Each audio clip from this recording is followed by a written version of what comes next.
Assalamualaikum warahmatullahi wabarakatuh. Hari ini saya nak buat ulasan perlawanan di antara MU menentang Wolves, yang mana MU menang 1-0 hasil jaringan dari Rashford. Walaupun Rashford pada awalnya dikenakan hukuman apabila diletakkan di bangku simpanan akibat dari terlelap dan bangun lambat untuk ke meeting ataupun mesyuarat pasukan, Erik ten Hag telah hukum beliau untuk tidak diletakkan sebagai first 11 walaupun dalam performan yang terbaik. Ini membuktikan Erik ten Hag adalah seorang coach ataupun jurulatih yang sangat tegas dalam membentuk seorang player dan juga pasukan, dan mementingkan disiplin seseorang player untuk memastikan yang pasukan sentiasa berada dalam keadaan baik dan sentiasa mematuhi peraturan. Dan kita boleh lihat apabila Erik ten Hag membawa masuk Rashford di second half, Rashford bermain dengan sangat baik dan menunjukkan yang diri dia masih lagi berada di tahap yang terbaik walaupun dihukum apabila lambat ke meeting, dan Rashford berjaya menjaringkan satu gol, even sepatutnya menjaringkan 2 gol, tetapi sayang apabila gol yang kedua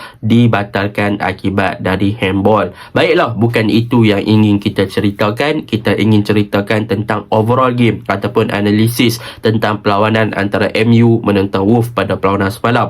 Baiklah, untuk ulasan kali ini saya akan mulakan dengan pasukan Manchester United. Apakah perkara yang positif ataupun apakah corak permainan yang diterapkan oleh pasukan MU pada perlawanan ni yang boleh kita bincangkan? Yang pertama, apa yang boleh saya katakan, back four pasukan MU pada perlawanan ni bermain dengan sangat baik, iaitu terutamanya di gandingan centre back Luke Shaw dan juga Rafael Varane, yang mana kita boleh tengok Erik ten Hag sanggup untuk meletakkan Luke Shaw sebagai partner di bahagian centre back untuk bergandingan dengan Varane, even ada Maguire di dalam squad. Ini membuktikan yang Luke Shaw adalah player yang versatile, dan kalau kita lihat gandingan Varane dan juga Luke Shaw pada perlawanan ni memang sangat-sangat solid dan sangat-sangat tenang. Even mereka juga boleh start the build up daripada bahagian bawah. Dengan kelebihan yang ada pada Luke Shaw ni, dia adalah player yang berkaki kiri. So apabila diletakkan di bahagian centre back belah kiri, maka dia boleh dominan dan dia boleh untuk kawal pergerakan bahagian serangan pasukan Wolves dengan sangat-sangat baik, dan dia banyak melakukan interception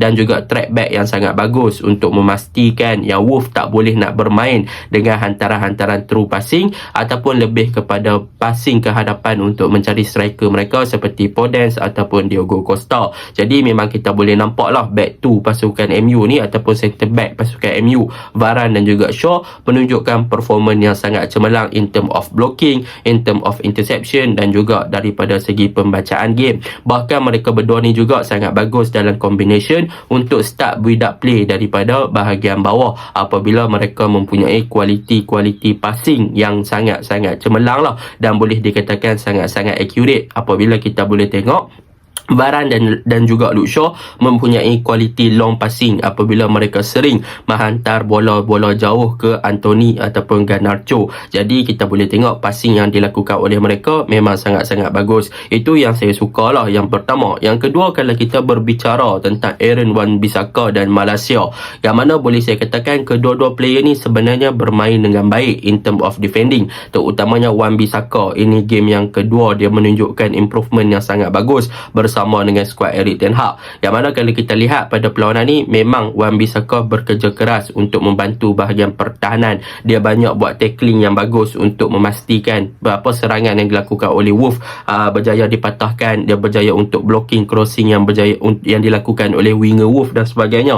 Tetapi yang menjadi permasalahan daripada Wan-Bissaka ni adalah masih lagi dia tak boleh nak adapt ataupun tak boleh nak mengikuti tempo yang dilakukan oleh winger pasukan MU, iaitu Anthony, yang mana kita boleh lihat Wan-Bissaka ada kalanya dia boleh buat overlap untuk membantu Anthony ataupun naik lebih tinggi lah untuk memberi support kepada Anthony di bahagian flank ataupun di bahagian wide area. Tetapi yang menjadi permasalahan kepada Wan-Bissaka ni adalah apabila beliau sentiasa cover up bahagian width area, tetapi dalam masa yang sama beliau sentiasa duduk ataupun sit deep di bawah, yang menyebabkan Anthony terpaksa untuk berada di dalam situasi 1 versus 2 itu yang menyebabkan Anthony tak boleh nak utilize dia punya potential daripada segi dribbling dan sebagainya untuk cut in ataupun cut inside masuk ke dalam lah. Itu yang menyebabkan Anthony boleh dikatakan terlalu isolated dan tak ada space yang banyak untuk beat pertahanan pasukan Wolf akibat daripada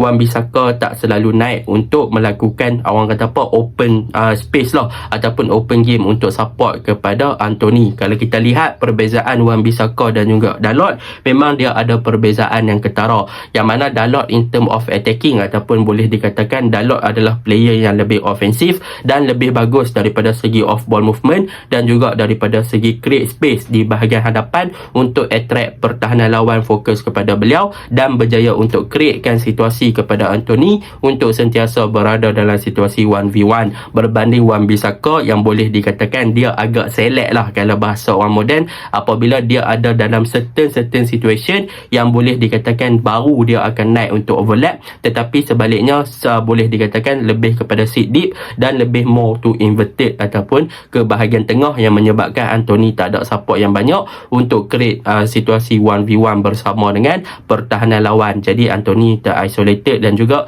terkepung ataupun di marking lah apabila tak ada space, dia tak boleh nak create game dengan sangat bagus. Itu tentang Wan-Bissaka. Kita masuk kepada Malaysia. Malaysia untuk game ni bagi saya daripada dia support Garnacho boleh dikatakan bagus, tetapi apa yang kurang daripada Malaysia ni boleh dikatakan mungkin faktor umur lah kan. Wan-Bissaka dengan Malaysia ni boleh dikatakan muda lagi. Jadi apa yang perlu diimprove oleh Malaysia adalah daripada segi dia punya first touch dan juga daripada segi dia punya decision making. Kalau kita lihat daripada pergerakan Malaysia memang dia solid daripada in term of defending, tetapi apabila dia join the attack, apabila dia support Garnacho dengan buat underlap atau buat overlap, apabila dia nak first touch ataupun dia nak buat decision making untuk cross tu, decision ataupun time taken, masa yang diambil oleh beliau tu agak lambat. Jadi apabila dia agak slow, maka banyak orang kata apa ruang-ruang yang dilakukan ataupun ruang-ruang yang kosong tadi ada untuk dia lepaskan satu passing ataupun dia lepaskan bola telah ditutup dengan rapi oleh pemain pertahanan Wolf. Mereka dah berjaya cover lah space tersebut. Tapi overall bagi saya back four pasukan MU ni bermain dengan sangat baik in term of defending. Memang mereka superb, tetapi mereka boleh perbaiki in term of start the build up daripada bahagian bawah dan juga bagaimana mereka nak utilize fullback ni untuk lebih ofensif dengan buat overlap dan support bahagian attacking berbanding untuk lebih cover kepada bahagian inverted ataupun kepada bahagian tengah. Sebab bahagian tengah MU dah ada Eriksen, Casemiro dan juga Bruno, so mungkin fullback dah boleh untuk lebih efektif melebarkan ataupun bermain dengan lebih tinggi supaya boleh support winger mereka sama ada di kanan ataupun kiri, iaitu Garnacho ataupun Anthony. Jadi itu untuk bahagian back four. Untuk goalkeeper memang saya boleh pujilah David De Gea, Dave, yang mana boleh saya katakan dia berjaya menyelamatkan gawang MU dengan dua crucial ataupun dua save yang sangat-sangat penting. Satu sepakan percuma dan satu daripada corner kick yang mana memang dia save lah. Jadi memang De Gea untuk game ni dia memang sangat-sangat perform. Dan apa yang saya lihat daripada performance De Gea pada perlawanan ni, beliau bukan sahaja perform daripada segi saving ataupun penyelamatan, tetapi apa yang boleh saya katakan, De Gea sebenarnya dia telah improve a lot lah berbanding awal season hari tu. Yang mana kalau kita lihat MU pada season kali ni memang suka di bawah kenyalaan Erik ten Hag start the build up from the behind ataupun daripada bawah. Jadi apabila saya berbicara tentang De Gea, selalu saya menyatakan yang modern goalkeeper sekarang memerlukan footwork ataupun pergerakan kaki yang bagus untuk melakukan passing dan sebagainya.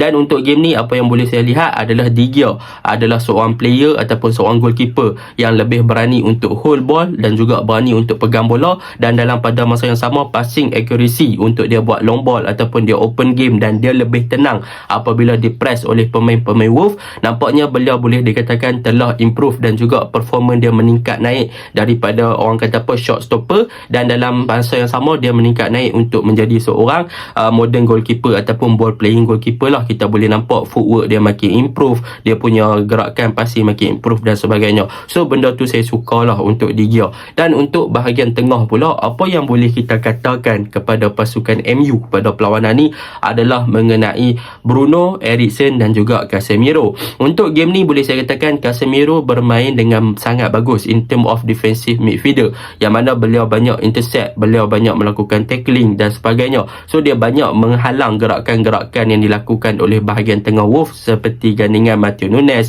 João Martinho dan juga Ruben Neves, yang mana bagi saya midfield Wolves ni memang sangat-sangat excellent dan sangat-sangat bagus lah. Tetapi dengannya ada Casemiro, dia banyak untuk intercept, dia banyak untuk tackling, dia banyak untuk menghalang gerakan-gerakan yang dilakukan oleh trio midfield Wolves ni lah. Tetapi apa yang dilakukan oleh Casemiro, dia banyak melakukan cynical foul, yang mana foul-foul yang dilakukan boleh dikatakan agak terlalu smooth dan juga terlalu tak sepatutnya dilakukan. Boleh dikatakan dia lebih kepada senior veteran midfielder lah. Dia akan cuba untuk lakukan apa sahaja untuk memastikan yang bahagian tengah pasukan MU tak terlalu expose dan tak di-exploit oleh pasukan lawan. So benda tu memang positif lah. Tetapi in term of build up, nampak Casemiro boleh dikatakan agak tenggelam pada game ni, sebab memang bahagian tengah dikonquer ataupun dikawal dengan baik oleh trio midfield pasukan Wolves. Tetapi in term of defending, cover up, back four, memang Casemiro adalah player yang sangat bagus. Dia cepat untuk react dengan gerakan one on one yang dilakukan oleh midfield Wolves dan sebagainya.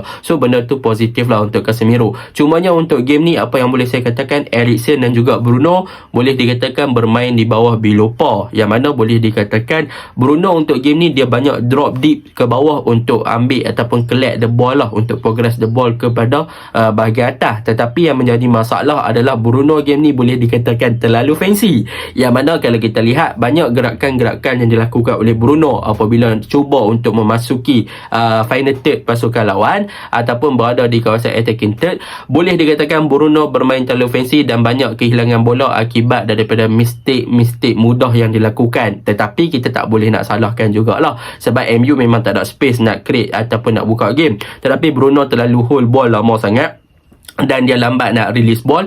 Pemain Wolf dah boleh untuk orang kata apa, challenge dia dan ambil bola daripada dia, menyebabkan dia kehilangan bola dengan cepat. Dan dalam masa yang sama, Eriksen juga tak memberi apa-apa impact yang positif sangat kepada bahagian midfield, terutamanya daripada segi transisi daripada bahagian tengah ke bahagian attacking. So bermaksud Bruno terlalu berkeseorangan, Eriksen lambat untuk backup, maka Bruno pun tak ada choice. So kedua-dua player ni boleh dikatakan agak tak seimbang pada perlawanan ni ketika dalam situasi menyerang. Tetapi dalam situasi bertahan tak ada masalah, ketika situasi build up daripada bawah tak ada masalah. Cumanya apabila ingin masuk ke D-box ataupun ingin melakukan di kawasan final third, boleh dikatakan memang susah lah. Dan untuk winger, Garnacho bagi saya pada game ni memang dia memberi kesukaran lah kepada Semedo. Tetapi yang menjadi permasalahan kepada Garnacho adalah daripada segi decision making dan juga daripada segi finishing, yang mana boleh dikatakan Garnacho masih lagi boleh improve dia punya finishing. Kalau kita lihat, dia ada satu chance, ada satu peluang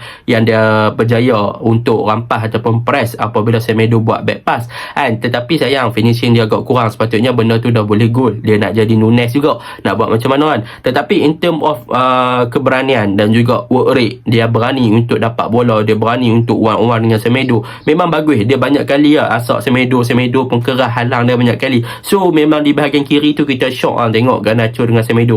Lepas tu di backup oleh Malaysia dan sebagainya, memang benar tu best. Dan untuk Anthony, macam saya cakap pada awal tadi, beliau adalah seorang dribbler yang bagus apabila orang kata apa, dia adalah skillful player. Tetapi in term of dalam perlawanan ni, dia kurang dapat support daripada Bissaka, dan dalam pada masa yang sama Bissaka tak boleh nak create space untuk attract pasukan lawan punya pertahanan untuk bergerak ke arah Bissaka, menyebabkan situasi Anthony ni selalu berada dalam situasi 3 versus 1, 2 versus 1. So Anthony dia nak dribble susah apabila fizikal pasukan lawan pun besar daripada dia, dan dalam pada masa yang sama dia tak ada speed yang banyak. Dia ada skillful player tapi dia tak berapa nak laju sangat seperti winger-winger, touchline winger yang lain. Touchline winger ni dia lebih kepada orang kata apa, dribble ball dan juga berskillful untuk situasi one on one.